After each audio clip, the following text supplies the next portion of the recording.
you'd already, they had a little warning in 2002, Imam or something like that.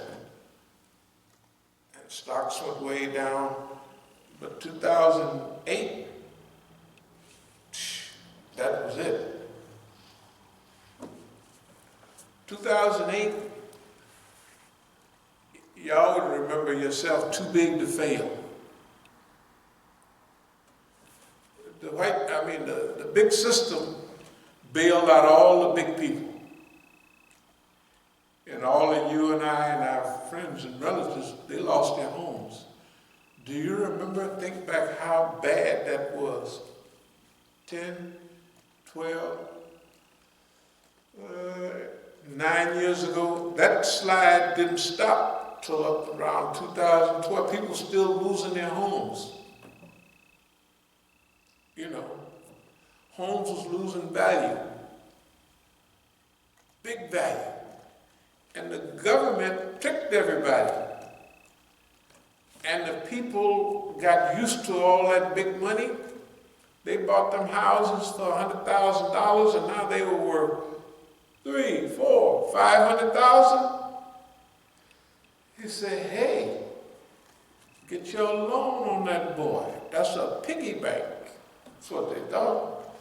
So people borrowed $100,000 or $200,000. They just added on to the price of the house. But that doubles up your payment. Because they don't just, you got to pay back $100,000 you borrowed. No. They're going to stick it on your 30-year thing that you got. And you just bought the house 10 years ago and you got another 10 years ago. They just stick that on and that quadruples up your, pretty soon. Now what have you done with the money? You borrowed $150,000 or $100,000.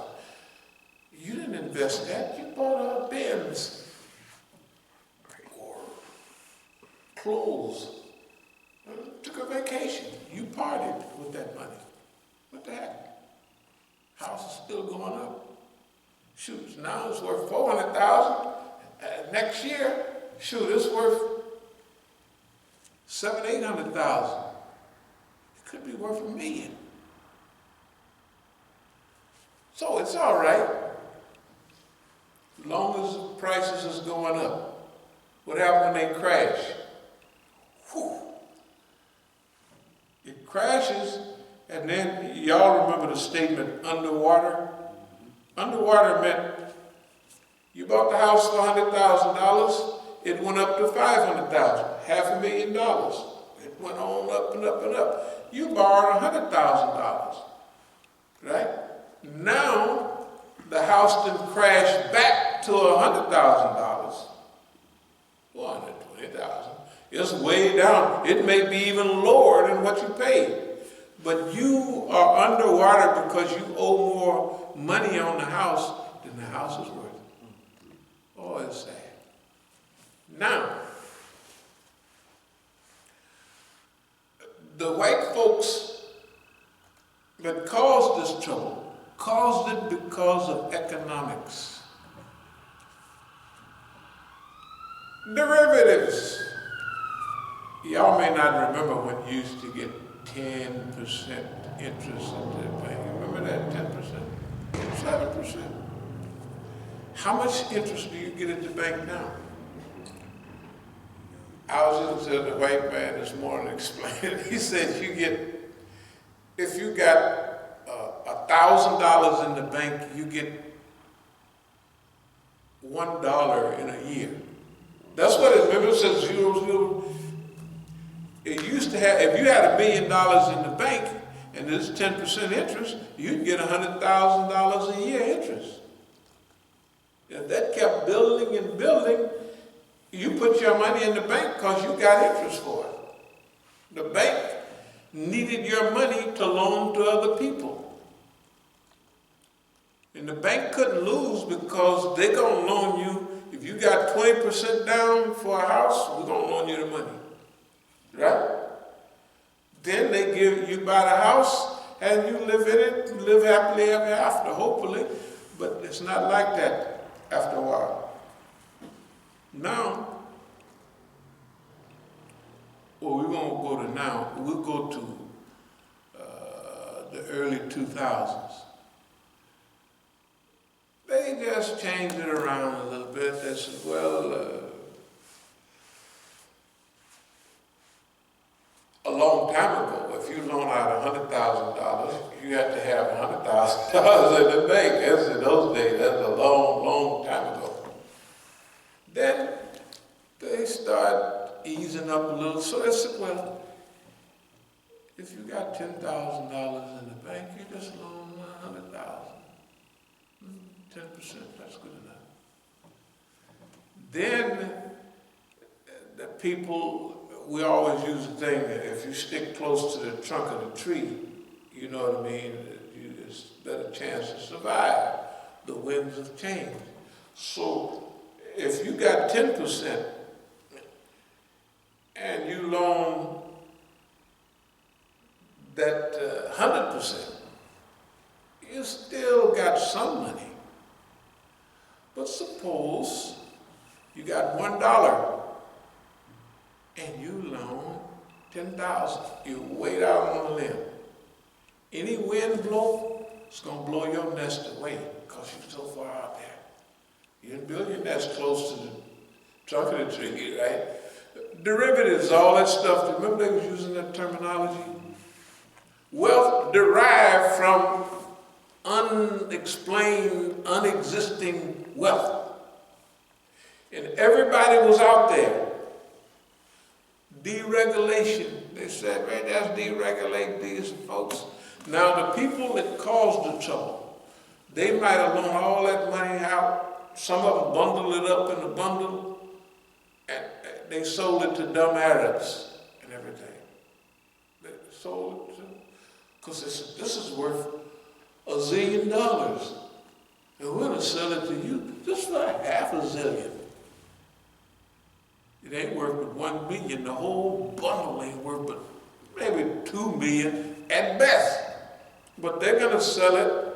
We're going to give you, you can give us $500 million plus credits on oil, and we're going to give this to you.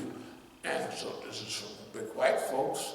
They're good at management. And so everybody went broke. Bear Stearns, whoever them big old white folks are, they were so broke. Nobody's ever been that broke in history. See, before you couldn't get that broke. You couldn't get that broke. You just couldn't. Nobody would, you know what I mean, extend that type of money and credit for you to get that broke. So even if you wanted to, you couldn't get that broke. That's how broke they were. Then they got bailed out, remember? Too big to fail. Remember what the cry was? Don't help Wall Street, help Main Street. That was the cry. Help the people. Did boss man help the people? No, absolutely not. You lost your house. You just lost it. That's finished. The homeless people, here, forget about it. This is not homeless. California is homeless. California is homeless. Now imagine you living in a nice house, 3-4 bedrooms, and in 2 months you out on the street, and your kids is out there with you. Or you had a van, or you had a mobile home. You ought to see the mobile homes in California, parked out there. People is living in them. So, too big to fail. To make it short, they just let everybody have. They bailed them out, and then the ones that caused the trouble, they gave them benefits and extra, what they call them, little incentive rewards they gave everybody. Oh, parachute. The golden parachute. That is unbelievable.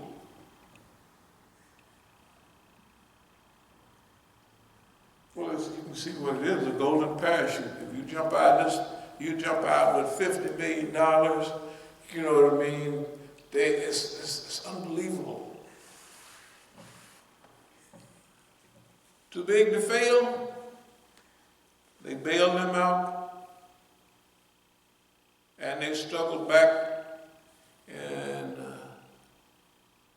Obama was a house nigger. He was a house nigger, but he got them back. I was shocked. Remember all the stock market was up to 19,000 or something? I said, they let that boy do that? I said, that's good, that's good. So I stopped calling him a house nigga. I said, whatever it is, they did let you do that. Of course, they killed all the Negroes, you know, Black Lives Matter and all that. But I mean, you know, I didn't think he was going to get nothing done. Especially the white folks standing in the city talking about, we're going to block everything you want to do. I said, man, that's just visible hatred, right? And down at the White House, white folks was out there with their guns strapped down.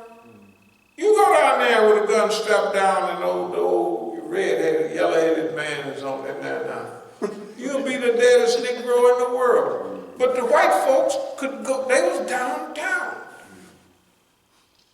A black woman got mad and had a little baby in the car and they shot her dead down there. That was blew away. You know, so anyway, what I'm leading up to is now. There's a historical trap that happened. This historical trap has never happened in history, nor was it possible. What we're going through today, right now, could not have happened before in history, and it is a trap beyond belief. The system is trapped. Can you imagine? They in a trap where you got to close down the world, and they just started. They got to close it down. We could go through changes of trying to figure out how it happened, who did it, who would benefit. But right now, let's just deal with what we have now and not complicate things. What we have now is the world. And they say stop. And this thing is stopping. In 1 week, maybe 2 weeks, every gain in the stock market that they had, it started off during Red's term at about 19,000, right? It went up to 29,000, whatever it was. Now it's back. And they trying to save it.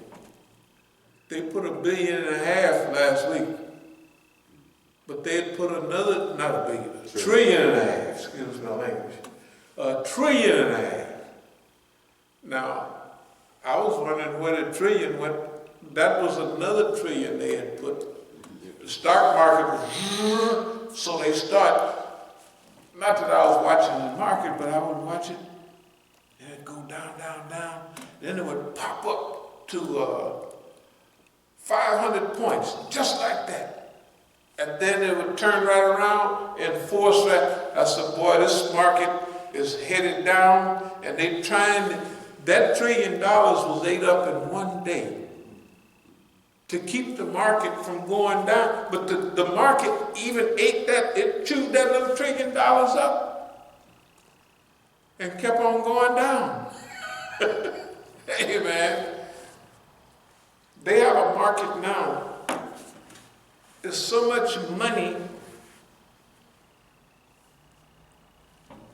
it's ridiculous. And the money is passed around like this. If you're a bank, what does it say? The new interest rate for money, big money, is 0. They're trying to get the money where it's free, where the government will give you almost, if they get any lower, the government will be giving you money to borrow money. Because it can't get any lower. It's right down, and the big white folks been telling them months ago, years ago, hey man, you're using up your options. You take, because remember old Don, the Fed should do this, that, and other. And the other folks are saying, hey man, we're on shaky ground already. If the Feds do this, they won't have no more room to, the jump that they want, they'll just be handcuffs. That's what's happening right now with the world. This is the biggest trap. Okay, now, technically this is our time. We was made for this period. It ain't no surprise, not a surprise at all. The reason we pass this around because we've been on this thing for I don't know how long, but here's what it is. Very simple. There's nothing boss man can do at all. He can't do nothing.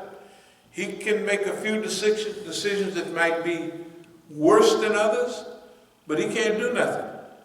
First of all, in 2008, they bailed out Wall Street and left Main Street behind. Now the poor people are sitting here watching them saying, hey, what you gonna do, man? So they had a meeting last week or 2 weeks ago with all the big shots. They said, why y'all got them there? Did you say you gonna look out for, did you tell them other big white folks you gonna look out for them and all the old stupid news is there? And those senators that had to, there's 2 or 3 senators, they got a little insider trade. A little head up and they got them. When they told them senators, hey man, this don't look good. They came right out and told everybody, we in good shape. You can bet on America. And they sold all their stuff right away. All of it. So, but that don't make no difference. It just means that somebody up there in that mix already knew what was going on. They was trying to get set up and get it arranged. It didn't do like that. It don't make no difference whether it was they sent it to China to get them in trouble or the Chinese did it themselves. That stuff don't make no difference. All of that is not important right now. What's important is what are things that almost have to happen. The things that can't be avoided are, first of all, it's never been a time when you got to depress. Can you imagine?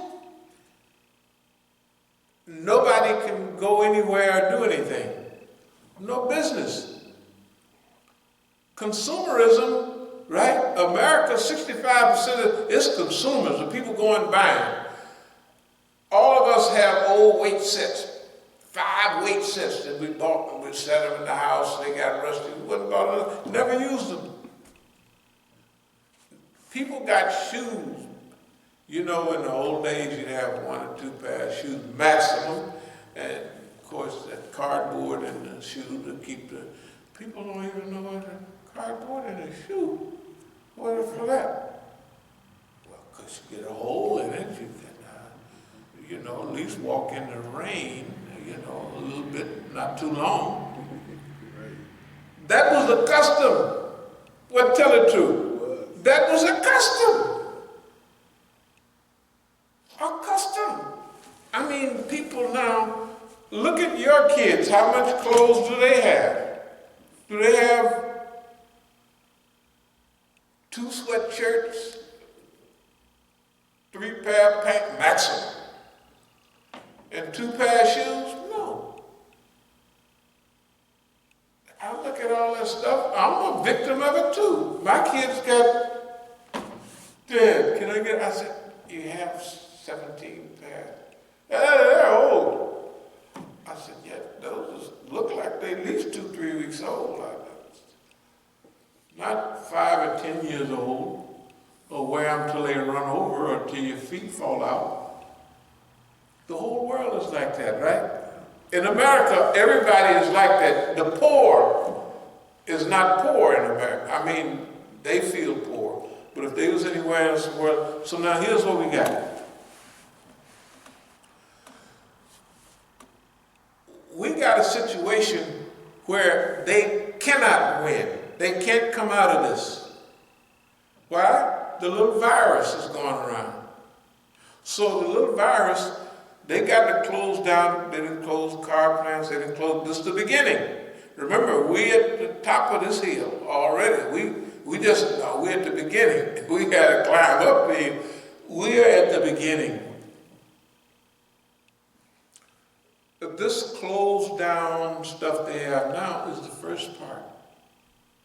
So if you close down all the schools, the teachers, the paper, and all the places that crank out paper, right? The people that are standing behind the desk, you go get stuff copied, they're not working.